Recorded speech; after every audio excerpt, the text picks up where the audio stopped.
Is Denis has white, opens the game with 1 d4, knight comes out to f6, c4, and now pawn up to e6. Knight comes out, and Magnus chooses the queen's gambit declined. Denis brings his other knight out.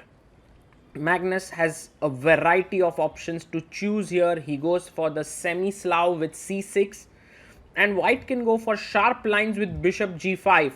But if Denis is not in an ambitious mood, yes, he goes e3, which is also an ambitious way to play. Magnus plays his knight to d7, and now queen comes to c2. This is the anti-Meran. You are waiting with the development of your bishop on f1, because when it moves, then black generally takes on c4 and makes it move again. But Denis actually takes on d5, and Magnus quickly takes back, because now this has equalized the space in the center. But he has a concrete way to play. He wants to come here and give a check. Magnus gives a check, blocks, takes the bishop, and now Denis takes his time and takes it back with the knight. Magnus quickly castles. Now the knight going to c7 makes no sense, as there is no check. So black is doing pretty okay. The position out of the opening is slightly better for white. The reason being, this bishop which remains on the board is slightly superior to the black bishop on c8. He goes bishop a6. Very calm move. If you go knight c7, there is rook c8 taking this knight. But Denis castles. Magnus chops it off. Bishop takes and plays a6. You can feel that white is slightly better if he brings his bishop back. But Denis's move, bishop takes d7, is a clear indication that he doesn't want to fight for the full point here. A draw is okay for him against the world-class player Magnus Carlsen is, especially at endgames. So he sees that there's only one open file, the pawn structure is symmetrical, let's trade off the rooks, let's trade the queens later, let's trade everything and then make a draw. But Magnus says, my queen is slightly more active, I'm attacking the b2 pawn. Rook c2 played by Denis, he's very calm, cool. Magnus, what a nice move, knight e8. He wants to bring his knight to d6, and look at these two squares. Knight comes out to f3, and now he takes the rook, queen takes. Suddenly it's white who has the control of the c file, but black can put his knight on d6, that's what Magnus does, and try to fight for the c file. Denis now pushes the queen away with a4. Will Magnus move forward with queen b4?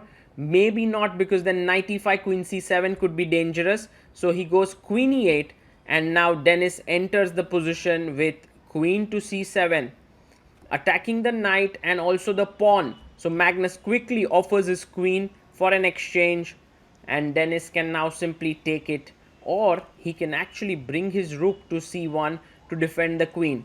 Very calm, cool play by Khismatullin, and I think many players here would agree to a draw. Magnus trades off the rooks as well. There you have it, a very equalish endgame. But that's the thing about Magnus Carlsen. He's built an entire career on grinding equal endgames, and we should learn from him how he does it. First, he kicks the knight away. Okay, where will the knight go now?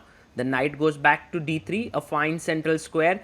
King is activated. King is a very important piece in the endgame, and Khismatullin also follows it. Magnus brings his king. Denis also brings his king. This position is dead equal, but you have to see how Magnus plays. Now first, Denis pushes a pawn. One small thing has happened, is that the e4 square has become slightly weak. Magnus pushes his pawn on a5. Denis starts to gain space on the king side. Magnus moves his king, making way for the knight to take up this central square. For now, it feels like Denis is the one who's kind of playing aggressively in this endgame, and Magnus doesn't have a plan really. But all that Magnus needs is to create a weakness. So he plays his knight to e4, d6, trying to go to the e4 square. Denis pushes his pawn forward, and Magnus fixes these pawns now. In some ways, Magnus's pawns are also weak, but the white knight doesn't have too many squares. Now you must calmly wait here. Knight f2, that's a good move. You're waiting. Magnus will also wait here, I believe. No, he goes f5. He forces. Now if you take here, you will see that this pawn becomes lonely. So he pushes his pawn, And Magnus again waits with his king. Very important to wait again, but he brings his knight. Now Magnus jumps in. You will see that there's a check threatened to pick up the pawn. But it's important to move your knight back because taking this pawn would trap the knight sort of on that square. But he gives a check. Now Magnus moves his king to the side.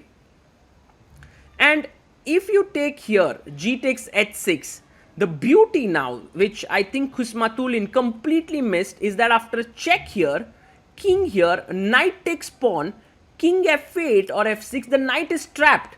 And I think that's the reason why he plays king d3.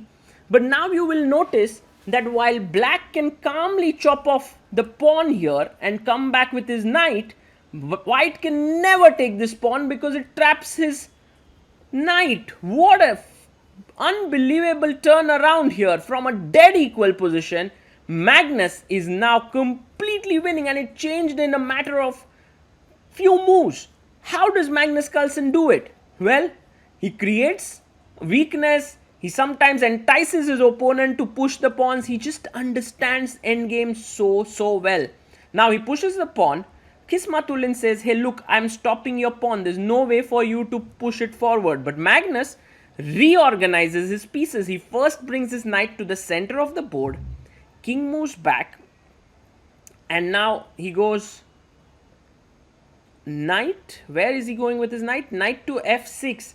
And maybe the knight now, where will it head from f6 is the big question. He goes to d7. Whoa, Magnus is going knight b6. So knight h4, he attacks the a4 pawn, the king stops it, and now the e3 pawn is attacked. Khismatullin tries to defend it, but now he has allowed Magnus's knight to come in with h4, h3 coming in. Khismatullin resigns.